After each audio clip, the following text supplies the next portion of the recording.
Okay. Text 10. Tesham satata yuktanam bhajatam priti purvakam dadame buddhi yogam tam yena mam upyanti te. Translation. To those who are constantly devoted to serving me with love, I give the understanding by which they can come to me. Purport. In this verse, the word buddhi yogam is very significant. We may remember that in the second chapter, the Lord, instructing Arjuna, said that he had spoken to him of many things and that he would instruct him in the way of buddhi yoga. Now, buddhi yoga is explained. Buddhi yoga itself is action in Krishna consciousness. That is the highest intelligence. Buddhi means intelligence, and yoga means mystic activities or mystic elevation. When one tries to go back home, back to Godhead, and takes fully to Krishna consciousness and devotional service, his action is called buddhi yoga. In other words, buddhi yoga is the process by which one gets out of the entanglement of this material world. The ultimate goal of progress is Krishna. People do not know this. Therefore, the association of devotees and a bona fide spiritual master are important. One should know that the goal is Krishna, and when the goal is assigned, then the path is slowly but progressively traversed, and the ultimate goal is achieved. When a person knows the goal of life but is addicted to the fruits of activities, he is acting in karma yoga. When he knows that the goal is Krishna but he takes pleasure in mental speculations to understand Krishna, he is acting in Jnana yoga. And when he knows the goal and seeks Krishna completely in Krishna consciousness and devotional service, he is acting in Bhakti Yoga or Buddhi Yoga, which is the complete yoga. This complete yoga is the highest perfectional stage of life.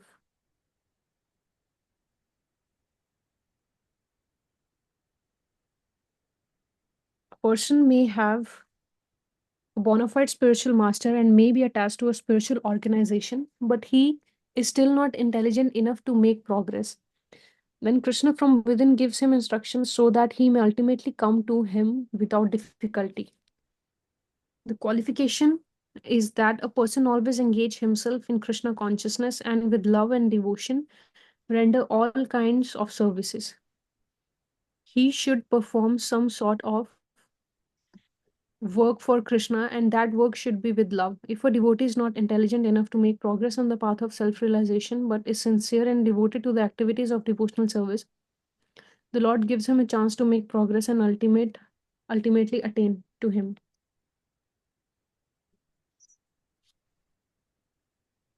So, what do we understand by this?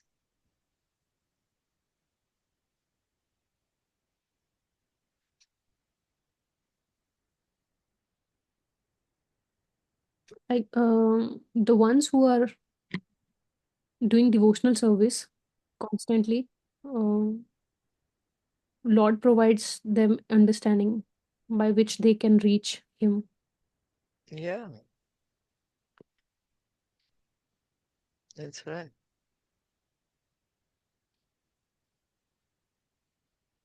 So then by this we can see that Krishna, he helps us what desire we have.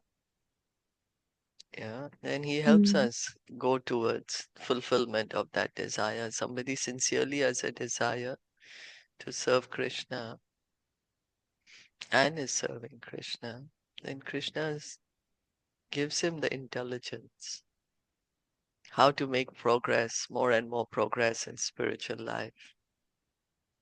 So a devotee is always helped by Krishna. Mm. He's not just um, depending on his own efforts, just like in karma or gyan or dhyan. The yogi has to depend on his own efforts. So that's why it's very difficult to get out of the material world through those. Because, it's so difficult to cross an ocean, right? By swimming by own self. But if somebody helps, it gets easy. So Krishna helps the devotee. Mm. What about goal? What does Prabhupada say?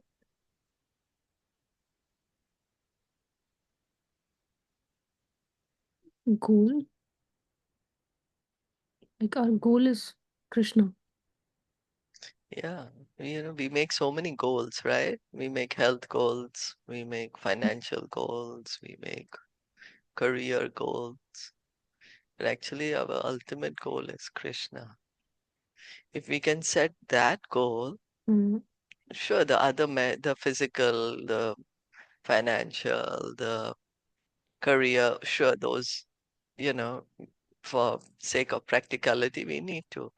But the main goal that we need to set is that Krishna, I want to go back to Krishna. I also want to become pure devotee. Then gradually, we will work also in that way.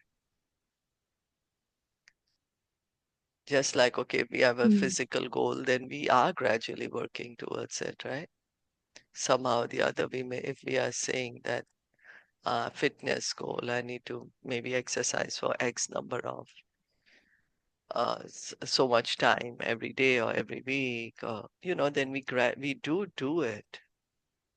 Similarly, we should, if we make Mm. the goal as Krishna, then we will be encouraged to do our services, our hearing, chanting, and Krishna helps.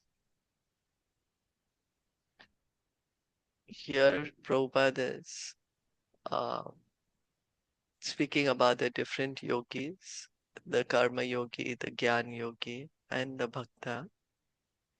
Karma yogi is one who has a lot of material desires. And so he's acting in karma yoga. He understands Krishna as the goal. So there may be a gradual elevation. Not everyone may be able to come to bhakti yoga immediately, but there may be a gradual elevation. One may come to Krishna, but one may still have many material desires and doing what one likes to do. And Krishna says, that's okay, you offer the results to me. So that becomes karma yoga. And then one may also understand Krishna is the goal, but one is trying to understand Krishna philosophically, and that's Gyan.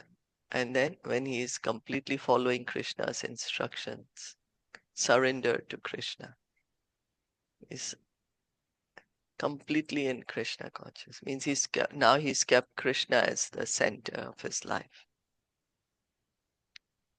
Now he's understood. So he's completely surrendered now. So that's Bhakti Yoga. Mm. Mhm. And here Prabhupada is saying that Krishna gives the intelligence. We may not have the intelligence, but Krishna gives.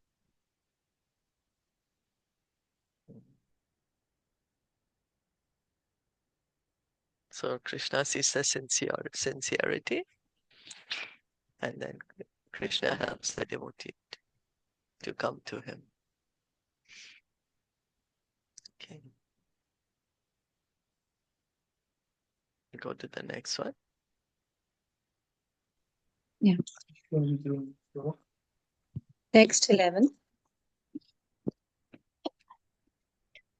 Tesam ivanukam partham aham ajanana jam tama nasyami atma bhavastu jnana dipena bhasvata. Translation: to show them special mercy, I, dwelling in their hearts, destroy with the shining lamp of knowledge the darkness born of ignorance.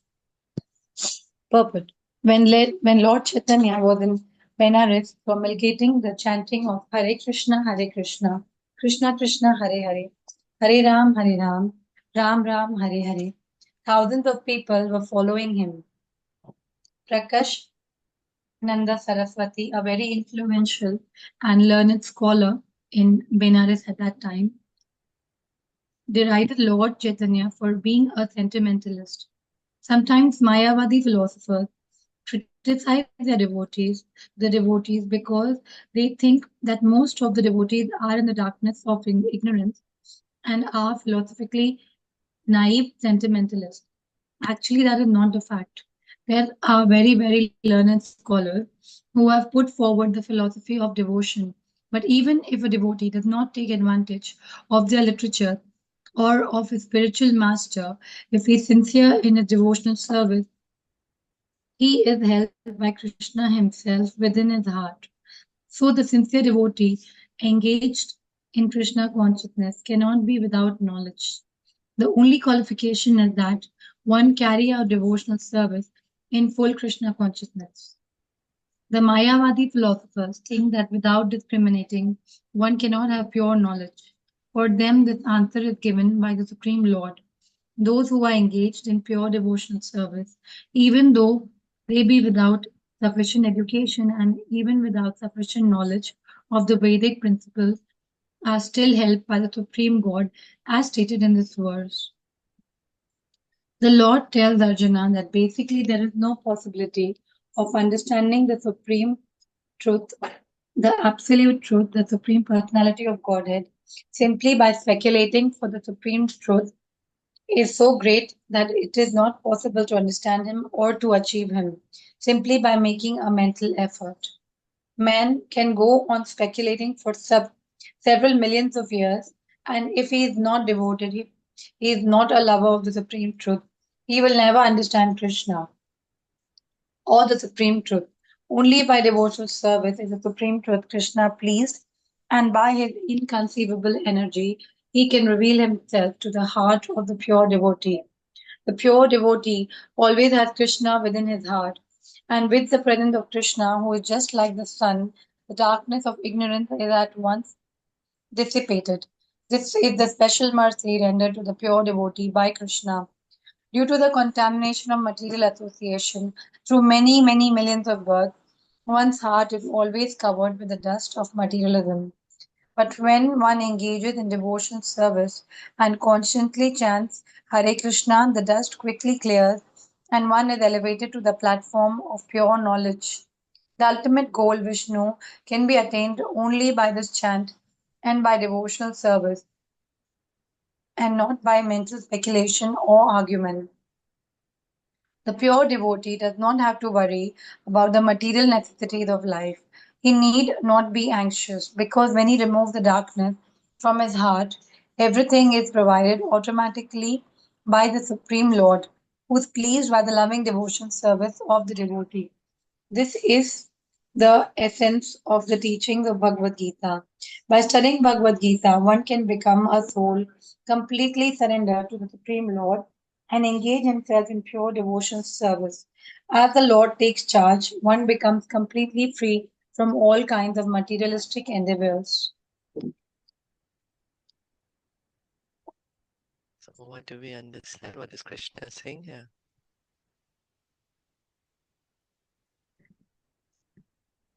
Lord Krishna is saying that by chanting the Maha Mantra, we can remove the dust which is collected in our hearts. Mm-hmm. Yes. Yeah. The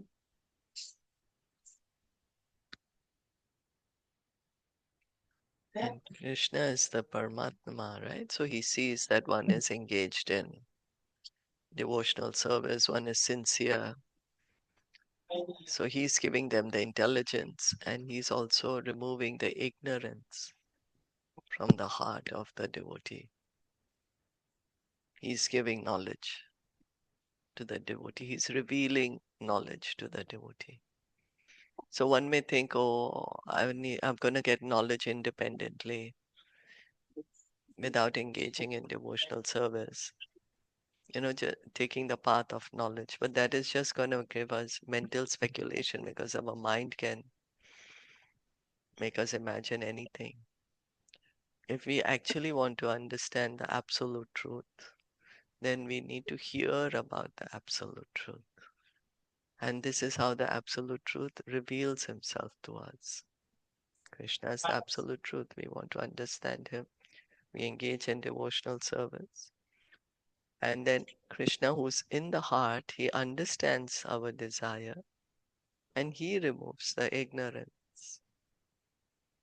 He gives us knowledge. So Lord Chaitanya, he has given us this the Mahamantra to chant for this age of Kali, to clean our heart, to remove the ignorance from our heart. Cheto Darpanam Arjanam. The first thing that happens when we chant Hare Krishna is that all the dust which is accumulated, all the ignorance which is there, is removed.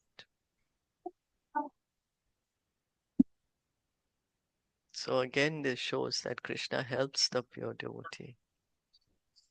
The devotee is always helped by Krishna. Krishna is giving the understanding. Krishna is giving the knowledge. Krishna is helping. So just like when it's dark, what we have to simply do is we have to switch on, just press the switch, the light is on, immediately the darkness is gone. So wherever there is Krishna, there is no darkness, there's no ignorance. Krishna hai Surya Saman, Maya hai Andakar, Jaha Krishna taha nahi Mayara Adhikar. Wherever there is Krishna, there cannot be any darkness, there cannot be ignorance. Just like as soon as the sun is up, darkness is gone, the night is gone. So as soon as the devotee places Krishna in his heart, the darkness is gone. So this is the pure devotee, of course. Krishna is revealing himself to the pure devotee. So then one may say, but well, I'm not already a pure devotee. So then Krishna also says, Ye yathamam prapadyante tamstateva bhajami aham. As one surrenders to me, I reward them accordingly. So one may have begun devotional service, and to the degree we surrender to Krishna, serve Krishna, to that degree Krishna does reveal himself. So chanting Hare Krishna mantra, that's why this is called, the Prabhupada would say, the great chant for deliverance, because it can remove all the ignorance. What is the ignorance?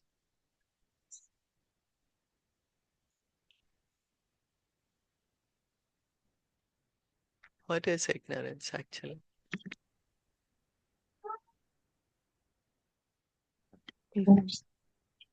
I think ignorance is mm, when we engage ourselves in sense gratification.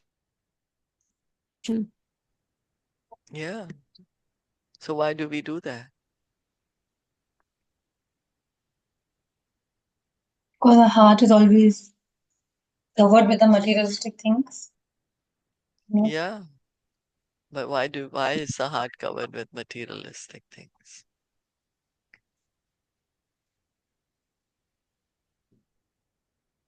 Because Because we we are are thinking we are the contaminated body. Yeah. So what is the completely. contamination? We are thinking we are the body. That is our ignorance. We are thinking we are the body and everything in relation to the body is mine. Aham mameti. That is our ignorance. We are thinking we are the body and we are thinking everything in relation to this body is mine. We have completely forgotten our relationship with Krishna. That is ignorance. So when we are chanting, it can help us to revive our relationship with Krishna, remove the ignorance, help us understand that we are eternal servants of Krishna, part and parcel of Krishna. There's a loving relationship between us and Krishna.